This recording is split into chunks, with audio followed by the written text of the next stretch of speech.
Okay, guys, yesterday I picked up my Challenger TA 392. I had one of these before in a 2021 automatic 8-speed, and I ended up getting rid of it and getting a truck so I could pull my bass boat. But I really love that car and I missed it, and so this was a leftover 2023, brand new. Been sitting in the showroom for a very long time, and I'll tell you some of the reasons why I like the TA. The TA has a functional hood scoop along with the air intake here into the air box. They rate these cars the same, $485, but on my 2021, when I took it to the track, the best I could do with drag radials on it, this one still has the stock tires, was 12 flat at 115 miles an hour, and I'll post the pictures of my other one along with the time slips. With the drag radials, I managed a 3.7 0 to 60 one time. Pretty typical, around 3.9. But this one, I went with the manual. A couple reasons why I went with the manual over the automatic. I'm sure the automatic is a little quicker with the extra gears and shifting and everything, but I wouldn't say this is going to be far off. But I think the biggest reason of all is that the manual, you don't get the MDS lifters. So the manual cars don't have that. And if you look that up, you can check that. But another way to tell too is, of course, get this to focus. Look at the window sticker. Just calls out the 392 V8 SRT Hemi engine, where the automatics, when you get the 8-speed, this is a 6-speed Tremec 6060, it'll say MDS on it. I found some other ones that were, this one was discounted quite a bit, to be honest. I got $9,000 off the sticker. But this one was optioned out just the way I wanted it. I did not want the Harman Kardon sound system. I didn't want 200 pounds of speakers and sub boxes in my car, but I did like the Alpine, so I wanted the Alpine, which this one had. I wanted the hood pins. My other one had the hood pins. I know they're a novelty, but it just reminds me of the old school ones. Of course, the TA package with the cold air intake system by Mopar, and it has the illuminated air catcher headlamp. I like the blacked out hood. I know they can get a little weird. You just gotta stay on top of them. The spray wax works the best, is what I found, to clean them. Paid a little extra. I wanted the Cinnamon stick exterior paint. These seem to be like the lowest number of ones they make, so, you know, just to be honest, I was looking for one in cinnamon stick in a manual with the Alpine in a TA package. I wish it had the summer tires, but I'm going to replace those with the Continental Extreme Contact at some point. And I wanted the hood pin, so I found this one exactly the way I would have built it with nothing else. I didn't want the technology package with the cruise thing on there and the automatic windshield wipers. I didn't want any of that. Came with the locks. But yeah, I mean, it's a great car. I'll start it up for you. This one has a few things that are a little bit different than my other one, and I'll get into that in a second. It had 23 miles on it when I bought it yesterday. Of course, I had to drive 5.5 hours to go get this car.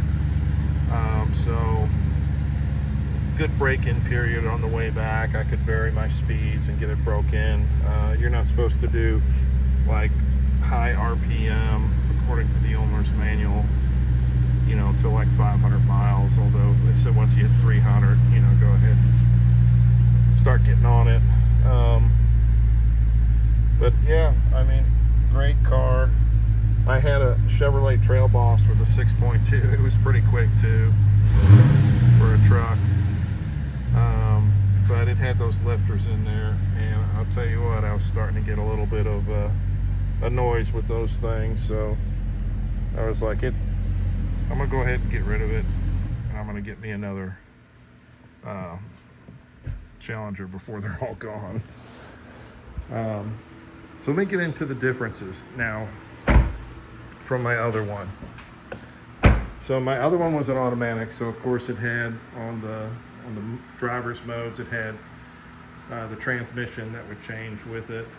But one thing I noticed here, probably the biggest thing, and it's really not a big deal, but this one has the 4-piston Brembos instead of the 6-piston, although they look pretty big. The window sticker says 4-piston, and I'm pretty sure they are, yeah. But I mean, they're huge disc. I mean, that's that's a ton of stopping power. I don't notice a difference really between these and my other one, just to be honest. I haven't done any emergency stops or anything like that. But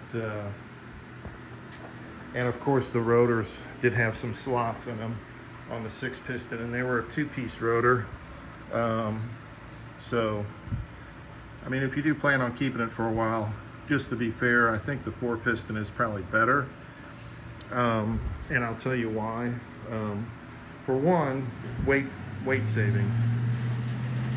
I'm not going to be like, you know, Trans Am racing in this thing on a course.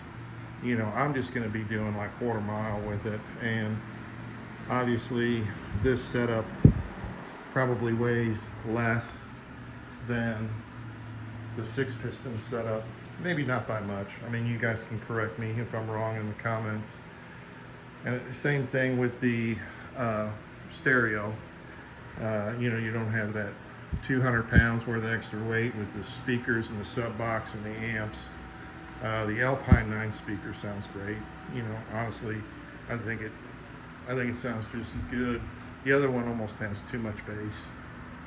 And like I said, you know, any weight savings is ET, right? Sorry about that. I didn't realize that was zoomed in. But anyway, those were just a few of the differences that I noticed. With the brakes, probably the biggest thing I noticed being different. You do get the 6-piston brakes on the wide body, but not on this one. I don't know if you can upgrade to like a big brake kit or something for these. Don't know if that was an option. I didn't order this. Love the car. Oh my gosh, it drives amazing. I mean, just driving it real easy.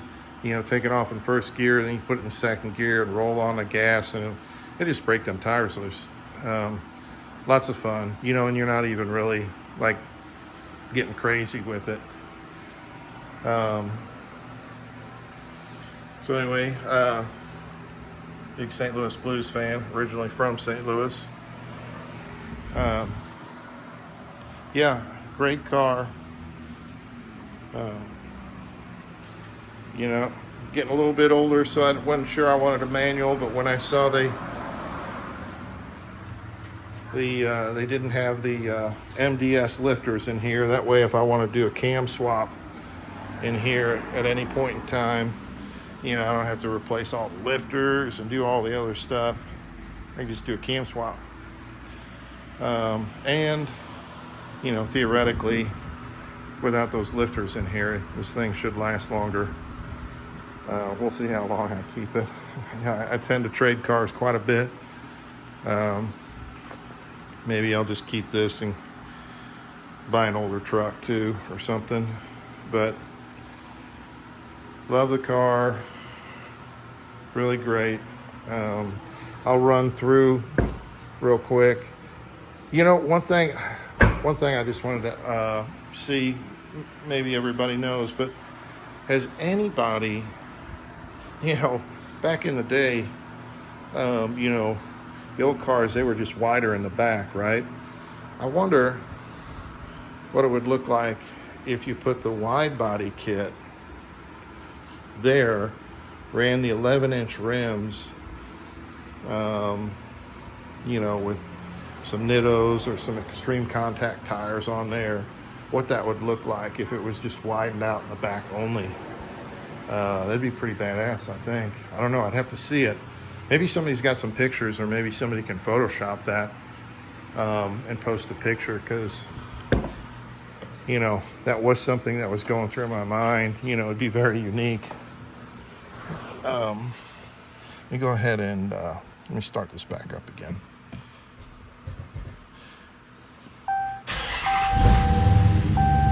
Okay. I'm going to turn the air on because it's like 71% humidity today outside. It's friggin' hot here. Close the door so it's not so loud. I just have it in normal mode, so the exhaust is not terribly loud. But let me go to driving modes. I don't know if anybody has seen these on manual, but even this page is a little bit different than my previous TA Challenger. Of course, you have custom, but if you look here, you know, it only adjusts the traction. It only adjusts the traction and the steering. The other one would adjust the transmission too. But that's a nice mode right there. That's the sport mode, so it turns off traction control and tightens up the steering some. And then, of course, on track, I'm not sure what. I'll have to look what track does exactly compared to sport. Oh, I think it turns off. That's what it does. It turns off the stability track too. So now if I go to that, it turns that off. So I guess if you put it in track, then you can do like full on donuts and get all kinds of stupid with it, which would be fun. Let's go back to just auto. And I don't know what auto does. I don't know if it self-adjusts it or what. But that was another thing. You know, I didn't want the adjustable suspension because, again, you know, I just wanted to keep it as light as possible. I don't even know if you could get the adjustable suspension on this model. I was just kind of looking for that, you know, how you, back in the day, how you just ordered like a drag pack. It wouldn't have all that crap on it. Of course, back in the day, it wouldn't come with air conditioning, but I can't live without that. And then, I guess you put on launch control. Let's see. Launch control. Let's go here. How do I get to? It says launch control. Oh, probably because the emergency brake's on. Let's see. Let's turn that off. I don't know how to get it. Oh, do I need to be in gear to be in launch control? I don't know. I don't know how that works. But anyway, maybe somebody can help explain that to me. But there is a line lock. There's launch control. Oh, line lock. Activate line lock. Okay, there we go. I haven't used any of that. And, you know, typically even on my automatic, I didn't really use that. And I had some pretty good times. But, yeah, I mean, great car. I wanted the, you know, honestly, I probably would have rather had the full leather versus the Alcantara, but, you know, at least it's not cloth. I didn't want cloth. You know, the Alcantara kind of reminds me of cloth a little bit, but I guess it's nicer. I'm thinking